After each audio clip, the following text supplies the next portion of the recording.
All right, everybody. Welcome to the fourth installment of the Player to Coach pod. Here with me, my good friend, former teammate and co-host Jordan Alexander. What's up, dude? How was your Mother's Day weekend? I'm doing good. Mother's Day was great. Got to spend time with both sides of the family, both my mom and my mother-in-law, uh, and yeah, as well as my grandma, one of my grandmas for a little bit too. So yeah, it was good. Ate a lot of good food. Uh, Went to church. Yeah, had quite a bit of coffee. It was good. How about you? So you were buzzing that day. Yeah. It was good. A little bit different. My whole family's in Oregon, and I'm currently in Chicago. So, Yep. I sent my little brother on a little delivery trip to get my mom some flowers, and so yeah, I had him do that, and then my brothers and I all video called my mom on Sunday, and got to say hi to her, and just thank her for being awesome. So yeah, it was good. It was a good virtual Mother's Day. Didn't get to see anybody, but yeah, it was good. It was good. That's great. Thankfully, technology allows for that kind of stuff. So last week on episode 3, I kind of dove into a lot of different things. Talked about the NBA, and then kind of talked about what our off seasons looked like as players and coaches, and it kind of walked us right into another conversation that I kind of cut off because I wanted to dive a little bit more in depth to, and um, thought it would be good to have a full episode kind of dedicated to it, and that is the conversation around recruitment as a player, what coaches look for, and just kind of all inclusive, that kind of a conversation. So we're going to kind of just dive right in, and talk a little bit about our own recruiting stories because everyone is different. And I think it's always good to hear somebody else's story just to know, hey, there's a different way than I took, or hey, there's not just one way to look for, and if I don't get that, then my whole story's over. So yeah, we're gonna kick it over to Jordan. When did when did recruiting first start for you, and how did that look? From day one of being recruiting, or even talking with any schools after high school. How did that go? Yeah. Thinking back, uh, I don't remember like the very first. Um, it's sad, I guess, but I don't remember like the very first like college coach that communicated with me or talked to me or sent me a letter or anything like that. I know kind of the time frame. I think it was um, maybe between like my freshman and sophomore year in high school. I started to get a little bit of attention as far as coaches actually communicating with me. Um, Dating back to middle school, I had started to make some like recruiting lists or like top players in the Northwest or top players in the state of Oregon um, that had already started. And so my name was kind of getting put out there already. Um, but yeah, I got called several different times on the phone by different coaches, really starting like that sophomore year of high school. Um, and then I was sent letters by a few coaches. Yeah, I uh, later in high school, I think maybe going into my senior year, I was invited to an elite camp at a school also. So I don't know how much like how far in depth do you want me to go? Do you want me to like name drop schools or like I mean, I don't think you necessarily have to name drop schools, but just kind of um, I guess like what were those conversations like? Like whenever they did reach out to you, was it just a letter? Was it just, hey, like we saw you play this one time, or like what was actually said? You don't have to name drop yeah anybody. yeah. Okay, I'll go through like a couple of different ones. I guess off the top of my head, one school, it was a D3 school. I went to high school out here in Oregon, in Eugene. It was a D3 school out in the Midwest, and one of their assistant coaches, he actually used to play at the University of Oregon, and so he was familiar with the Eugene area where I was from, and where I went to high school. He would call me, like sophomore and junior year a lot, after school or shoot me a text message or. things like that, just to kind of check in on me, see how things are going. With a D3 situation like that, it wasn't time for me to start to apply to school yet. Sophomore and junior year in high school. So yeah, we used to talk quite a bit, probably once a month, once every couple months, early on, and then more often as I got closer to the end of my high school career. Um, Obviously, I didn't end up going out there or anything. And he, at one point had to just kind of straight up ask me, "Is this something that you're interested in?" And I was pretty honest with him. We had a good relationship at this point, and I said, if I'm going to play Division 3 ball, I'm probably just going to stay in the Northwest. For those that don't know, in Division 3, NCAA Division 3, those schools can't offer athletic scholarships, so it's just academic money and any aid that you might receive outside of that. So most times you're paying for school, and so if I was going to do that, I was going to stay local. Um, that's one example. One other school, actually up here in the Northwest, was Division 2 school. Um, their coach was sending me letters constantly, and he was sending me like how they were doing nationally, what their schedule was. At the time, they were actually number one in the country, Division 2. So I was getting like updates on how the season was going. I was following along with them. Um, that was a really like exciting opportunity that had some potential to it. And then, um, honestly, like it kind of abruptly ended. The recruitment with that school ended going into my senior year, which kind of sucked. But being a coach now, like I can kind of see how that happens. Um, and so, yeah, like at the time, I was kind of disappointed because that was a school that I was super focused on. But I think those are the ups and downs of recruiting. I was invited to a Division 1 elite camp, and I kind of regret my decision, but I didn't go. Um, and I don't Why really didn't you go? remember.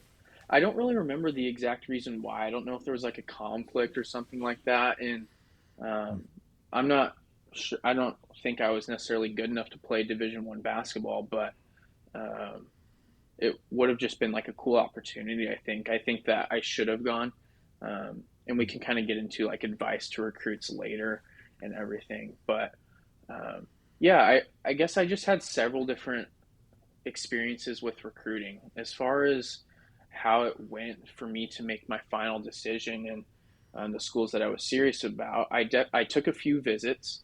Trying to think how many schools I visited.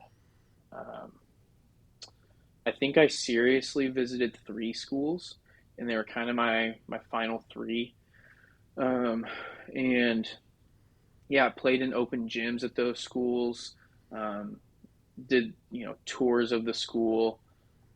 Met some faculty and staff at the schools as well, for visits. When you do like a full visit, sometimes it's like that. So those were good opportunities. They all kind of came into my recruitment at different times, and some recruited me super hard for quite a while, and some came in later, and I was seriously considering. And so, yeah, just different experiences. Yeah, I don't know. I don't know. What else are you curious about, I guess? I'm curious to, as far as the timing of it all. Was there a school that like really got interested in you early on that later on you're like, why did I even really consider them? Like, was there any point of where how early they got interested in you like really piqued your interest, or did that really matter? Like, you kind of like kept a level head of like, that's not really a situation I want to get into, but or was their interest something that kind of kept you actually interested back in them? Yeah, I think I really liked the schools that started recruiting me a little bit earlier in the process compared to others. Um, Mainly for the reason that I was able to build a longer relationship with Mm. those coaches. And so they had actually watched me for quite a while. Like one of my final three, actually, that I didn't go to was a Division 3 school. And they were recruiting me for, I guess it would have been maybe like a year and a half, almost 2 years. Started, I think, my junior year of high school. And I just, yeah, when it came down to it, I didn't go there strictly because of money, which that's a common decision for a lot of players around that level. Um, but, I visited campus, I played in open gyms, like I had met their team. Their coaches were watching me play high school ball. They were watching me play Mm. spring, summer AAU. They were watching me play fall ball. Um, they were like at everything. And so it was really easy to get to know them. They were texting me, calling me, multiple coaches on the staff. It wasn't just one assistant coach or something like that. Like I was talking to the head coach and two other assistants. So I was like talking to the staff all the time. Um, yeah, it just it didn't work out in the end with that school. But I think I really appreciated the opportunity to build a relationship. One thing that, as a coach now in our coaching staff at Bushnell, we understand that a lot of the, yeah, every single guy that we're getting, we're their new family. And so, if they're coming from a situation where they live with their family at home, sometimes that family wants to make sure that they're going to a good family. You know what I mean?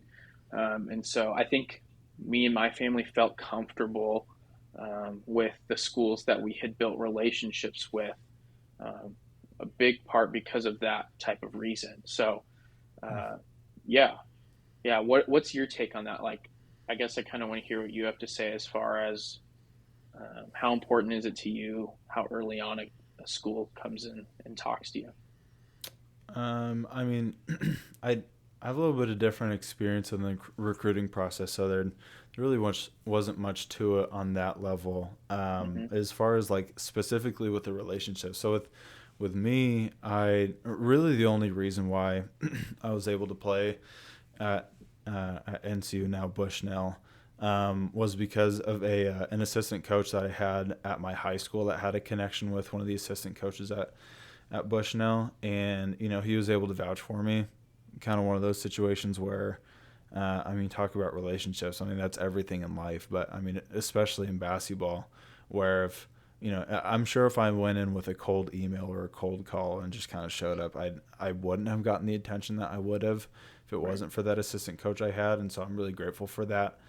Yeah, I mean, there was some like kind of interest early on, and when I say kind of, it's more so along the lines of like, like those email blasts to like every athlete in America type things. Yeah. Like I even remember, I think it was my freshman or sophomore year, I got this like letter from like this, youth Australian league or whatever. I was like, yo, like I might go play overseas. But it's just not the same situation. And even then, um, a lot of it came down to, I had a lot of foot issues. I had, multiple surgeries in high school, and just a lot of my story is like wishing that I could have put my body through more. And so, having that relationship with that coach to be like, hey, he's got what it takes. Like, and we kind of dove into this a little bit on the last podcast, but a lot of it for me was, especially when you're not recruiting top tier guys that can go right into your lineup, or like, hey, like maybe after, we get him acclimated his freshman year, we can really get him in our system. You don't ever want to have somebody deep in your bench that's an issue, whether that be, or a distraction. You don't want it to be, you're having to wake him up for classes. You don't have to, um, make sure they're staying out of trouble. They're not, this and that, and, misrepresenting your team essentially. And I was going to be a perfect fit for that, where I was never going to be an issue off the court. And I was going to be someone who could, know that, for most of my freshman year, I was going to be, redshirted. And even if I wasn't going to play at all. Like we had a Sweet 16 run that year. We were good. So, I wasn't going to see the floor, but I was going to be someone that was okay with that because I knew like the talent of our team, and I was just, going to work on myself that year. And someone who's not going to be like, man, I should have been in there. Like these guys don't know. And, just being one of those types of people. So it was a good fit for me. And I had to I looked into some other schools that have some like JV feeder programs. Those aren't incredibly common, but there were some in our area that I looked into. And I think for me it was kind of, hey, I want to be on like an actual varsity college team or not at all. And that was kind of my mindset. But yeah, you talk about relationships, and that's everything. But we can kind of dive into that a little bit later. Yeah, But ironically enough, I don't mean to cut you off, but ironically mhm, enough, the I went to NCU and they were the ones that came in last, like as far as when they started recruiting me amongst my final three. Um, but with that being said, like I knew, like my family knew who the athletic director was, and so there was already a relationship prior that didn't necessarily have to do with recruiting, but I like they knew who I was, and so that kind of made things interesting. Like towards the end of my recruitment, I definitely went through peaks and valleys. I think in my recruitment, uh, like my junior year of high school, like I started getting talked to quite a bit. I was having success on the floor. I was like first team all league, and I was runner up for player of the year in the conference in the league in high school that year. Um, and so like I was getting talked to quite a bit. And then I had a really good summer in AAU after that, going into my senior year. Um, had a pretty good senior season. We ended up losing the state championship to Westland to Peyton Pritchard, his sophomore year in high school, his second of a four-peat. Um, and I didn't have like a good state tournament. I had um, a great first two rounds of the state tournament. It's 32 team bracket, right? And I was averaging like 16 and a half, 17 points a game, I think, in the first two rounds. And we won both games um, pretty well. I think our second round game was fairly close, but yeah. And then the like state tournament, the Elite Eight, right? I didn't have like a great game in the um, quarterfinals, but we won. And then that night I got food poisoning, so um, I was like sick the next night in the semifinals, and I only played like about half the game. We ended up winning by like 20 something, I think like by 25 points in the semifinals. And so there wasn't really a need for me to play. I really wish that I did play a little bit more. And then I didn't have a great game in the state championship. I just like wasn't feeling that good. I got in foul trouble. Uh, Pritchard went off, was like 3 assists or 3 rebounds away or something from a triple double. It was like he just like went off, and we lost by 11, I think. To this day, haven't watched the game. I probably never will because just like it hits home. yeah, But no, I think at that point I almost went through like a little bit of a valley of my recruitment. I didn't really show out like at the state tournament like I was hoping, and so those next couple of months at the end of my senior year were a little bit of a grind. And two of the three schools that were recruiting me, we were pretty deep into the relationship. And then NCU, where I went, we had started a relationship that season. But it ended up just working out. It ended up being home, and it was a good 4 years. But there's definitely peaks and valleys. And I think that um, recruits today, guys that are in high school that want to play, I think you have to be prepared for that. Um, some guys might have all of the talent in the world, but maybe no one's seen them yet for some reason. And some guys might have to work really, really hard just to, get seen because maybe their talent level isn't as high, so they're not at all of the exposure events, right? So there's different stories and there's different backgrounds, and because of that, there's going to be peaks and valleys. So, um, yeah, don't be discouraged. Like if you're someone that wants to play college basketball, don't be discouraged. You just gotta put your head down and go to work. You right. know. And I, Yeah. I say this respectively, but I think really if anybody, reasonably, if anybody can play college basketball if they really want to, like you can't be you've never played organized basketball. Your senior year, you try out, you miss, and you're like, no, I want to do it. Like that's not possible. But if you've played a reasonable amount in your childhood and you've had structure and you've worked and you have a good um, understanding of like the fundamentals and like actually how to play, I really do believe that there's no path is the same, but Right. anybody can play college basketball because there's a lot of colleges out there, and frankly, there's a lot of really, really bad colleges out there that have There really are. bad, terrible programs. Which, like, uh, I mean, you just need to get in the door, and then you can improve from there, and whatever. But you can do it. Yep. There's a lot of really bad teams out there, respectively. Yeah. A lot of teams that get a lot of programs that get terminated a few years after. One that was a sister school of ours that I like to give a lot of crap to. But anyway, Yeah. I'm curious, and you kind of started to hit on this a little bit, but so you talked about your recruiting process as a player. Now Yeah. that you're a coach, how is that? Like, how intentional are you guys about relationship? Because you already talked about how important that was, and I'm sure. I mean, especially knowing you and your dad, that you guys take advantage of this. But how do you guys go about building relationships with players without trying to sound like snake oil salesmen trying to get For sure. trying to get them just, hey, come here because we're going to be better. Yeah. It's got to be both ways. How do you guys go about doing that? Man, I think the number one thing is transparency. Um,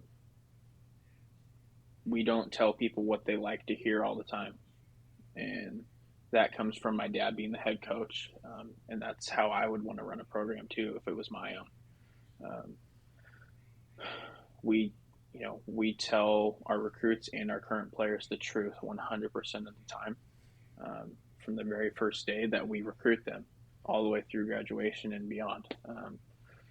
You know, they want to ask a question, they better know that they're going to get the truth, and sometimes people don't like the truth, right? So um, that's number one thing is transparency. One of the common questions that you get as a coach from recruits is, where do you see me fitting on the roster, or how many guys you have coming back on the team, and what does the rotation look like, um, and so we're very honest in those conversations of where we see guys fitting. Now, all of that, and this goes without being said, but all of that, all of those things that we tell them, those players still have an opportunity to get a bigger role than what we maybe see them as, right? Mm-hmm. And that's where work ethic and your reps and how you perform comes into play. Um, yeah, so transparency, that's huge for us in our program. And I think that's probably a huge thing for a lot of programs. I'd say most. Um, and so at least, most try to be. Um, and the other thing too is just like having an open door policy, whether that, is like literal or like being able to, and willing to answer a phone call or a text message or an email. Um, so we want recruits to feel comfortable communicating with us, and we try to talk with them about things other than basketball. Like, basketball is going to end at some point for every single person, and so there's a lot of life after basketball, and they're here to also get their degree. They're a student athlete, right? That's super cliche, but we do talk about academics with our recruits players too. um, we uh, we hardly look at players that have less than a 3.0 GPA. Like, you better be awesome if you have less than a 3 point, and I mean like an all league type of player from the get go. If you're less than a 3 point, so especially at our level and how we do our scholarships and stuff, and we don't have to get into that, but um, a lot of recruits and players don't like to hear it, but it's super important. That first semester that you have your freshman year in high school counts just like the last one your senior year. It stays on that transcript. So you have got to focus on your schoolwork. It's going to affect your recruitment. It will. Unless you're a full ride athletic scholarship player, which you still have to have certain grades to be eligible, you got to do well in school. And so that's really important for us, because if you're not a good student, then that means we have extra work to do with you outside of practice, off the court, right? And so that's just more work for the coaches to pay attention to. That's also more work for you to, have to, now you're in study hall, or you have, you know, to work extra hard in school now. So there's a lot of different things that go into it. I mean, every single player in recruiting is different. Um, yeah, it's just, yeah, we definitely are transparent about things, and I think that's just the best way that I can put it. Yeah, Um, grades are huge. I mean, whether it be for some of the players that we had on our team when we were there, or even players at, the school that I ended up graduating from and helping coach at. There was unfortunately there was always one or two people where it's like, oh man, if only he was eligible right now, like we could really use that guy. for And sure. that's a really hard place to be, because it's in the moment, because sometimes it's, whether if they transfer it at a certain time, then they have to wait, to that, halfway point in the season, like whether it be that kind of an issue or a grade issue, it really just turns on to like, dude, like, can't you just show up to class and even just turn in half your work? Like that's all it takes, kind of a thing. But yeah, it's huge, and I can definitely see how um, you know kids in high school might just kind of let their think that their play can do all the talking, but Hmm. there's so many different things that go into being a college athlete outside of just stuff on the court. That's It's such a common mistake, Josh. It's such a common mistake, and it's really sad to see, because yeah, like there's a lot of guys out there, like you just said, a lot of guys out there think their game is going to do all the talking for them. But then, they apply for school and you're like, oh my gosh, right? So, you got to do the work in the classroom. But yeah, you were kind of alluding to it also. Yeah, definitely. Yeah, there's a lot that goes into it. um, I'm curious, I how much does your like how much stock do you take in being able to recruit people, like just from watching game film versus going to the arena and watching them play? Because there's so much more that you can pick up interpersonally on that level. Are there things in particular that you guys look for, or is it kind of like, hey, if we can just catch anyone's film and not have to travel, then it's good for everybody involved? Yeah. No, I think the number one preference is to definitely be there in person, um, in the gym, watching someone play. There's so many more things to pay attention to when you're in person recruiting someone rather than just watching film. First of all, like if we're talking about film, there's two different types, right? You got full game film and then you got a highlight. Well, you don't make mistakes in your highlight. And so that can be Right. misleading sometimes. So full game film is something that we pay attention to and ask for if we're seriously recruiting you. Sometimes you can just tell sometimes off of highlight tapes. Honestly, you can with some guys. Do you even watch a highlight tape? Like if somebody will send you one, like do you even touch that, or you just like, just send me your full game tape? Like I don't even No, want to look yeah, at this. I do. Yeah, we watch highlight tapes. Do we watch every single one that's sent to us? No. To be honest, we don't. There's not enough time in the day and enough spots on the recruiting board to do that.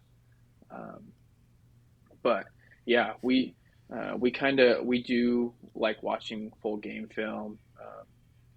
Or if we can't recruit in person that night or that day, then we'll try to tune in live online if the game's being streamed. But we do like to try to get to games in person. Obviously, basketball season at high school in the high school level is at the same time as college level, right? So we might be not able to go to a game in person, um, or even at a community college if we're recruiting JUCO. So sometimes there's conflict with that, right? So there's a balance. I definitely think that there's a balance Yeah. of both. But in the spring and summertime, if we're recruiting, like we're out on the road recruiting, just because we're not playing, we're not practicing. So Yeah. yeah, we're watching highlights and we're watching full game film still during that time. Don't get me wrong, but that's another opportunity for us to like actually go focus on recruiting, and that be the number one priority. So yeah, a little bit of both. There's definitely a balance to it. Um, yeah. What emails do you get from people, like cold emails of like self recruitment, that you just delete it before even opening? What are some of the things that you look for that actually pique your interest, if you have something that you actually look for? Yeah, I mean, first thing is what you're going to see in an email, right? Is the subject line. Um, so I think a lot of times people put their height and their position in the subject. Uh, so that's like the very first thing we're seeing. So if we're not, recruiting a certain position, we might not even look at it. And honestly, like I hate to say it as a guy myself that's under 6 feet, but if you're under 6 feet, you got to have special film, man, and you got to have special footage, and you got to be a dog, um, at no matter the level, honestly. And Yeah, that's just natural human tendency. I think as coaches is we all want bigger guards and bigger wings and more bigger potential, forwards. if they're bigger. Right. So, um, I mean, that's just like an unfortunate reality, and I try to like not make that judgment just because that was me. I was a 5'11" combo guard, so like, no, I Right. totally get it. I think the ones that I delete right away are the ones that are a couple of sentences, and they are terribly written. Like no punctual, like punctuality, right? That's what it's called.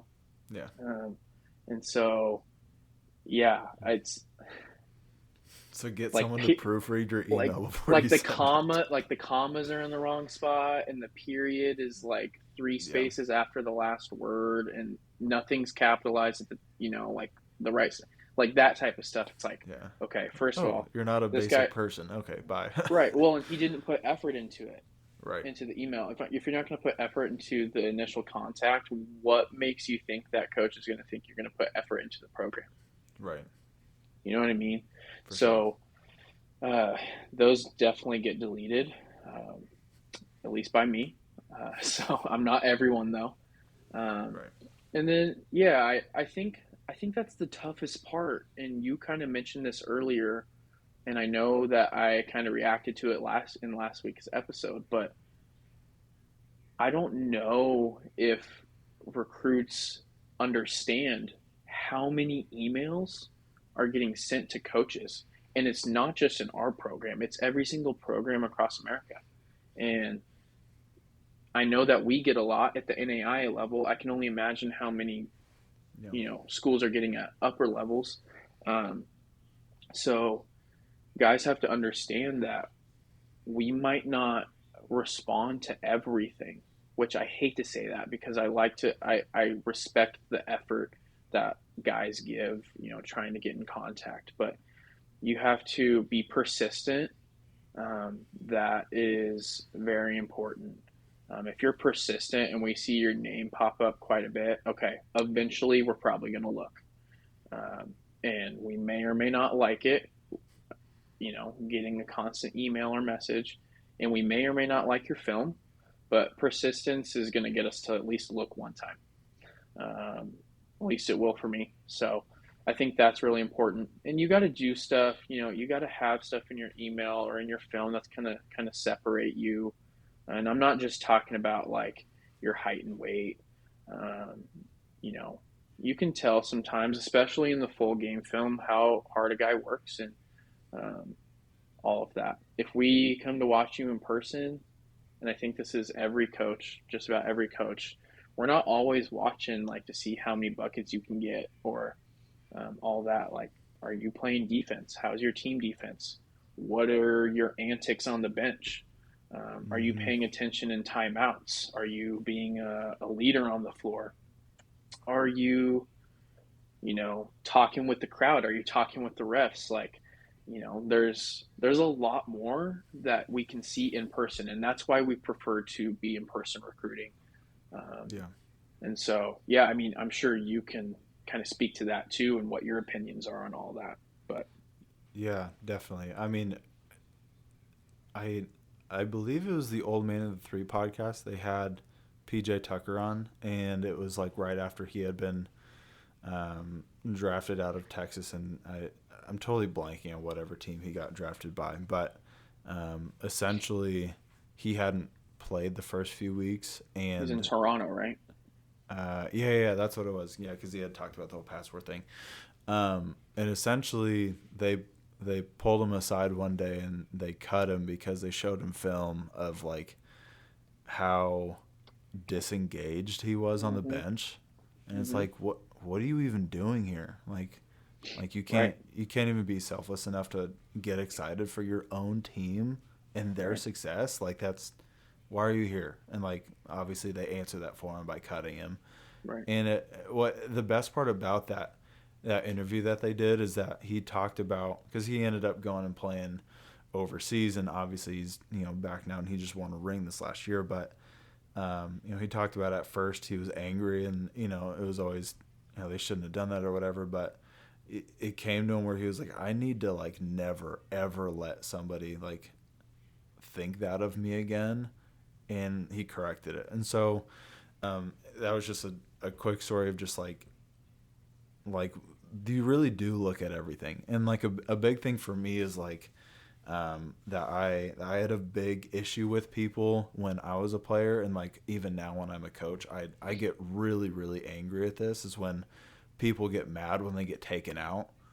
It's Mm-hmm. like, dude, someone else's, your own teammate is going in the game, and you're showing to the coaches, to him, to the teammates, to your whole crowd that you're mad that he's in the game. It's like, For sure. okay, you can get Mm-hmm. over yourself here for a second and like think Couldn't about agree more. like, can you imagine like what if you don't play a lot and you finally get to check in and the dude's pissed because you're in the game now? Like you can I understand the idea behind, hey, like I want to be in the game right now. That's that's totally fine. You can be because you're a competitor and like that's natural, Mm-hmm. but there's a different way to go about it. There's you can go and ask your coaches why you can, but the presentation of it is huge. That's something that drove me up a wall every time I You saw a player act in that way when their own teammate got a chance to play. you can be competitive and still be a great teammate. Right. Like it's not one or the other. You know what I mean? Uh, Basketball is a team game for a reason, so you got to buy in uh, to being a team guy, and that means being okay with being out of the game when your coach wants you out of the game. Um, Players aren't always coming out of the game just because they did something wrong.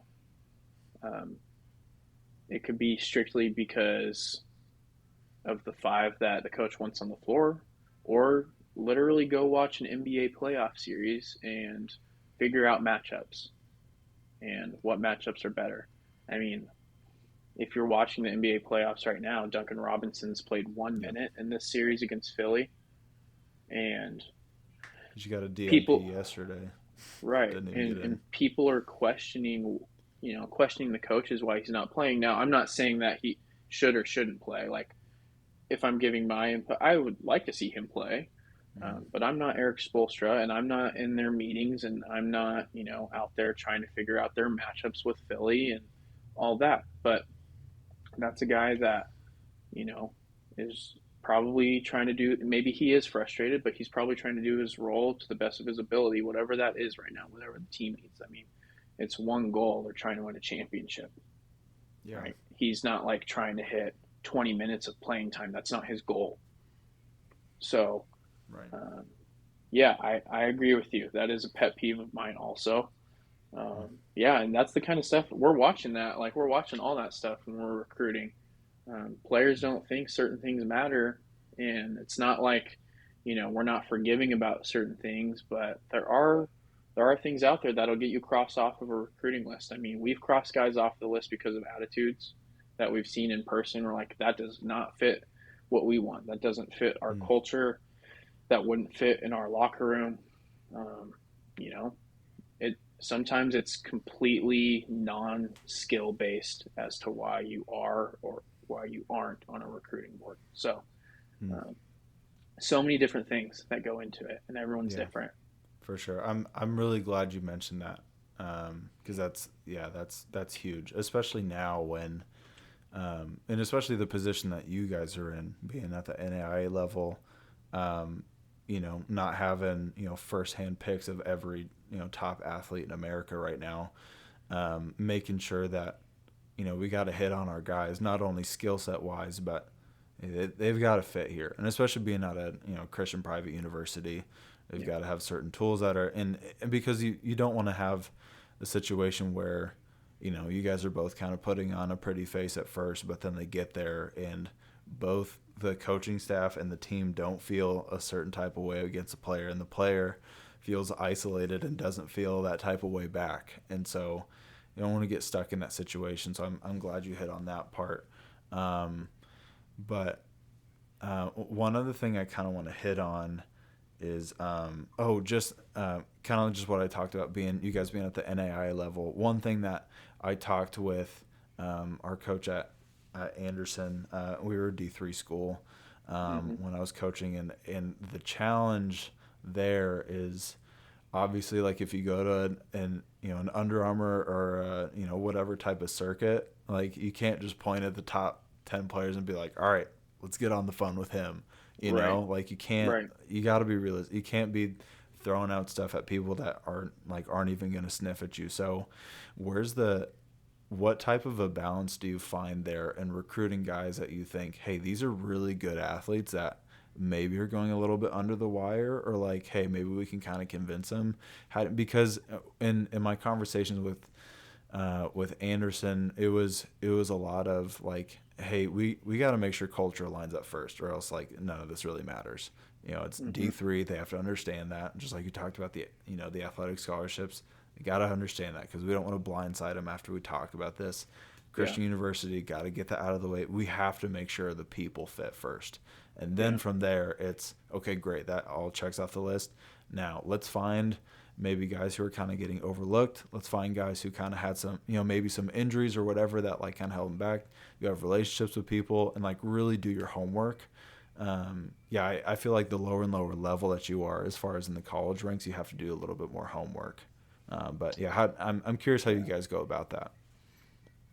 Man, I think there's a lot to that type of question, and I think it's because it's definitely case by case, right? Mm-hmm. Like you mentioned, so many different types of situations that a player can give you, Right. as far as when you first meet them.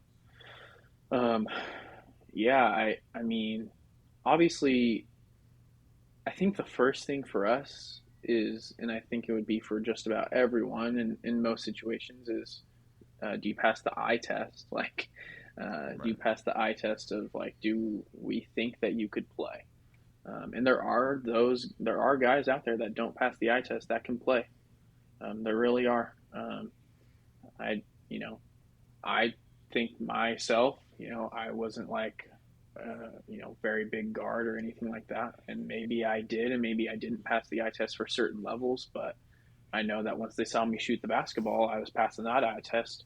So, like, you know what I mean? Like, there's certain things. So you kind of got to be patient, right? Unless you know about a guy Yeah. right away in certain situations. Hmm. I think now, at least in our situation, where this is going to be our fifth year with this staff, with our head coach, my dad. So we've had a full cycle of trying to flip over the program, and so now we can be like really picky with who we're trying to bring in. We might try to reach for that top tier athlete and get to know that player and kind of see where his recruitment's at and see what his interest levels are. Hmm. We might try to do that if we think it's going to be a good fit. Um, we might recruit the guy who's under recruited. Maybe he has a great GPA and he can light it up from three. There's just so many different types of recruits, right? So Yeah. it just really depends on what the team needs are. Yeah. Um, I think one natural challenge for the NAIA level, and we're pretty competitive recruiting with Division Two, honestly, like especially where we're located. And Hmm. so a lot of the recruits that we talk to, we're competing with Division Two schools a lot. And so, and obviously our conference and NAIA. So getting big guys at our level, that can be a challenge just because if you're from this area, like the greater, Pacific Northwest, if you're a big guy and you're relatively like good, you are going to probably get some looks from Yeah. at least low level D1, if not higher sometimes. And so we might, like we've definitely recruited and talked with players that are getting recruited up at that level. Um, and we've gotten transfers from those type of level. Obviously we had some when we were playing at NCU, some D1 kickbacks in our Mm-hmm. conference.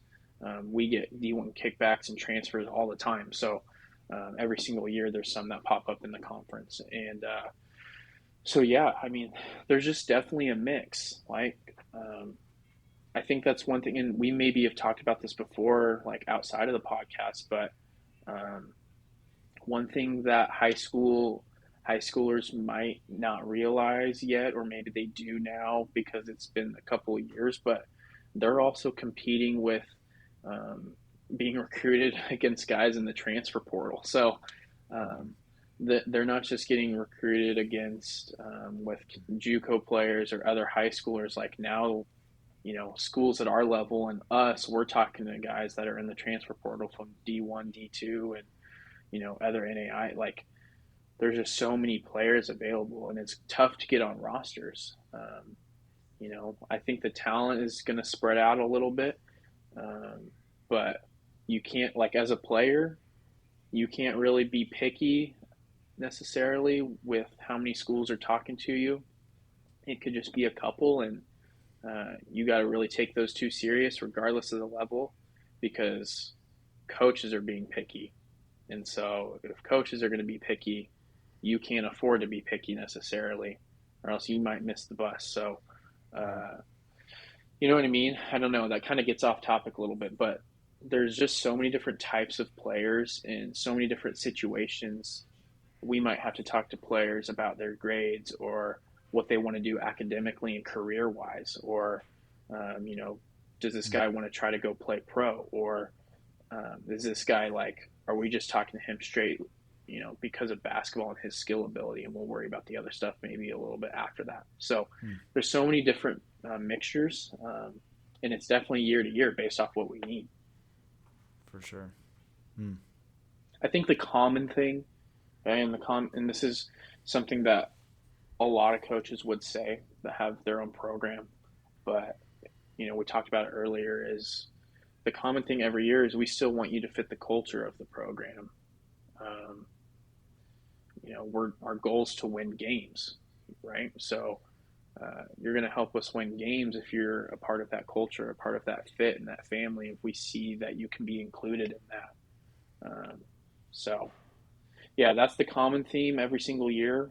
Um, but sometimes you're in a situation where we can go after the best player available, and sometimes you're in a situation where we got to grind and we got to just take dudes that are interested.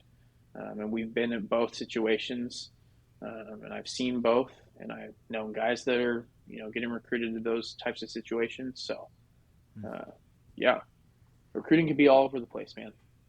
Yeah, it's very situational in every single different position, and from the player's perspective and from the coach's perspective. So it's pretty amazing how many factors are in. But I mean, at the end of the day, if you can play, then like there's going to be options for you.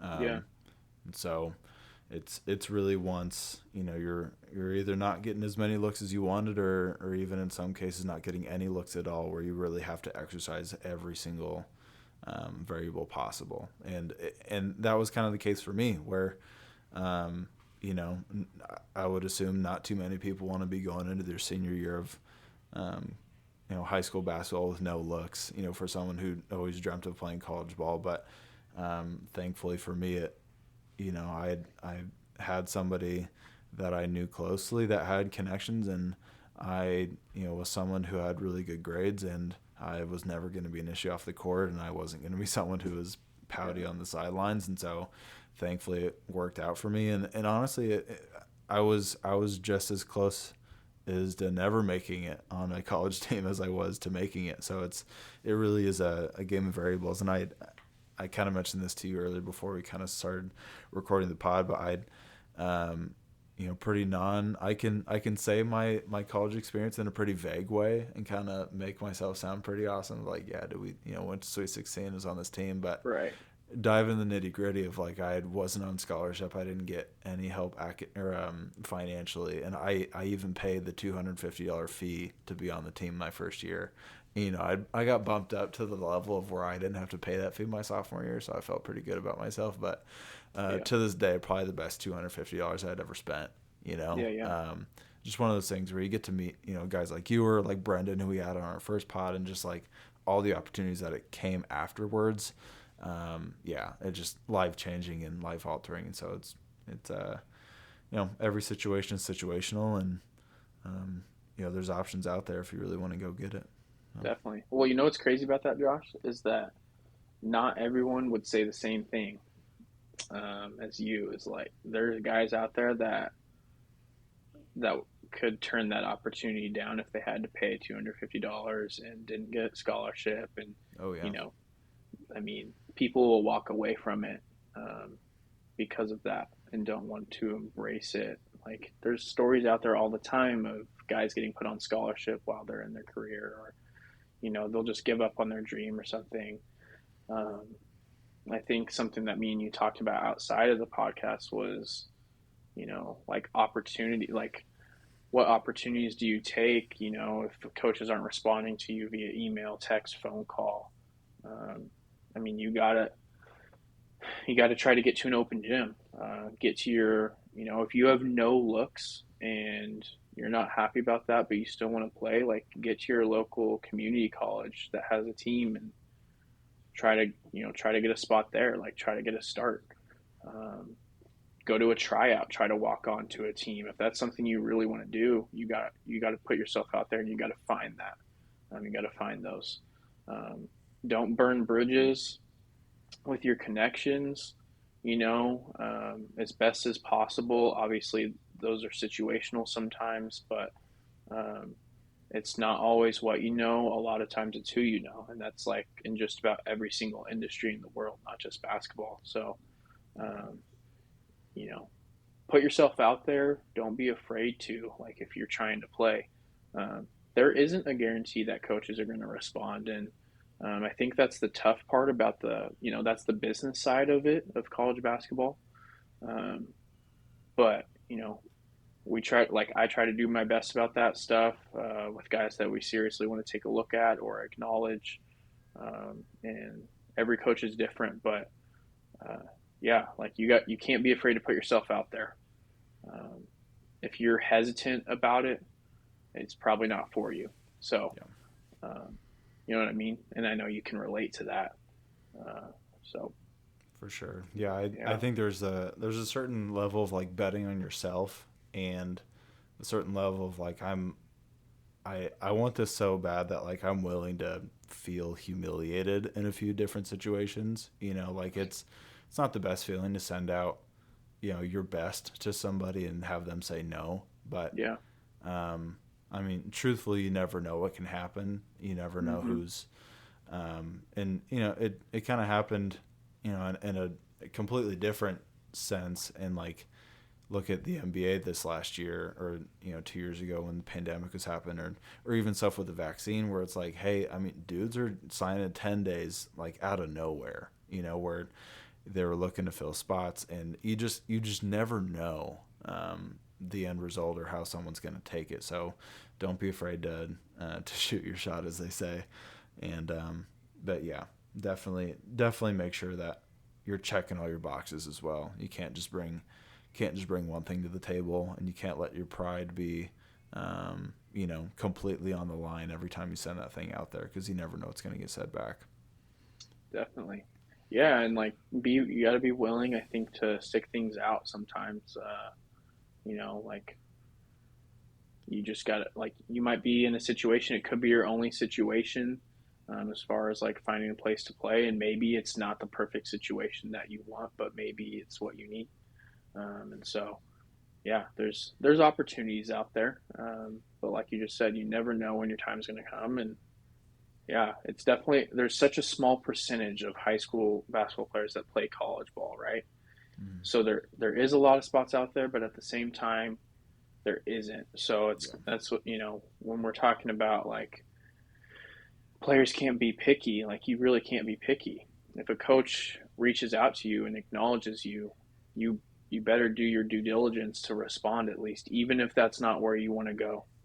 Oh yeah. Um, because it could be somewhere that you end up maybe in a couple years. So, Right. And we had, yeah, even on a different kind of a level, we had my buddy Grant on for our second episode, and yeah, yeah, he talked about things were really heating up for him to be on the Division 1 level until just kind of a freak accident. Someone just fell into his knee his senior year, and like to go from hey I'm looking at D1s right now as an undersized white dude, like that's pretty spectacular. But then to go from that to be like my only option is JUCO, like yeah, that's crazy. And to where like who knows, like what if that JUCO had reached out to him before then? He's like, I'm going D1, like screw off, like you just never know. And so yeah, Jordan hit it on the head where you have to respond to everybody. You have to be the one to be putting in the effort, um, even if it's someplace that you really don't want to go, because you truly never know what right. can happen. Well, and if it's about the level for players, like they really should do their research too. And I'm not saying that because I'm an NAIA coach and former NAIA player. Like it's true. It's true. Like if you're paying attention, go look and see what happened to the team that just won the national championship this year at the NAIA level. I think they had three, if not four, dudes transfer D1. Right. So, like, yes, there's probably a really cool feeling to be a Division 1 athlete. There's definitely perks to it, and BT talked about that week 1 of the pod. Um, but there is so much good basketball at all levels, all the way through, um, to where put your pride to the side and go to the gym and see if you can actually play. Like, Yeah. see if you can really play with these dudes. So I know me and you had a teammate who's killing it overseas in London right now and had his spurt in the G League and everything, and ended up transferring from us and went and played D1 and Power Five. So he was leading the country in block shots. So you want to tell me that like there's not players at every level? You don't know. You have no Right. idea if that's what you And think. So and where was his pit stop before he went to Oregon State? JUCO, do Right. NAI, JUCO, and D1, and then yeah, it's like so. There's just so many different paths, and you cannot limit yourself. Right. Can't limit yourself. And I'm not saying you should go to a school and then jump around. That is not what I'm saying at all. And I don't Yeah. think that that's the best decision, um, for everyone. So, and that's a completely different conversation of like thinking the grass might be greener other places, right? Right. But like you can't you got to look at all levels. If your recruiting is light, you better take a look at every level that is going to potentially talk to you. So Right. For sure. Yeah. Is there anything else you want to get off your chest? no, man, I think that I think I mentioned this maybe in the first week, or I don't know, maybe it was off the pod or something, but I'm really passionate about recruiting. That's like my favorite, one of my favorite parts about coaching. And so um, I just think it's really cool opportunity to build relationships with people, and like help young men become, you know, who they want to be and what they want to be. And so, um, yeah, like I get the frustrations that recruits might feel, or guys that want to play college ball that don't have the same opportunities as others. Like I get it. I've been there, done that. I know you've been there and done that. So there's highs and lows, um, but if you really want something, like don't give up, be persistent, work hard. People say that all the time, but it's so true. Hmm. Um, Opportunities could pop up at any time. So yeah, it can be a grind, but that's why college basketball isn't for everybody. Right. Um, so, Yeah. And you never know who's watching at mm-hmm, all times. Yeah. mm-hmm, One of our one of my favorite people of all time, but one of our former teammates got signed up because he was noticed by our coach in a men's league. So it was Right. pretty spectacular. You really never know who's watching. Anyway, uh, that was good. It was a good conversation. I like that. Yeah.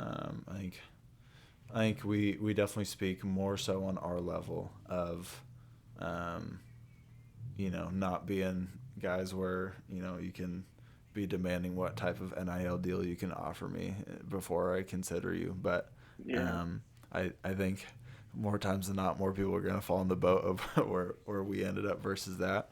Um, Yeah. Definitely. Respect the game, man. Respect the game. If you love basketball, don't don't give up on it. If you really love it, go after it. Um, we're not all out here signing NIL deals, so uh, it's if you love the game, you might not even need that. So right. yeah, I'm excited to potentially have people and coaches on here in the future that can kind of touch on this stuff too, Definitely. because everyone has different experiences with recruiting and what they see and what they value. Uh, and that changes throughout people's career. I'm sure I'm going to have different answers 10, 20 years from now. And I'm going to see a ton of other things and all that. And I know you will too. So it's exciting and it's a different time in college basketball right now as of recent. And so things are Yeah, changing and you got to stay with it. for sure.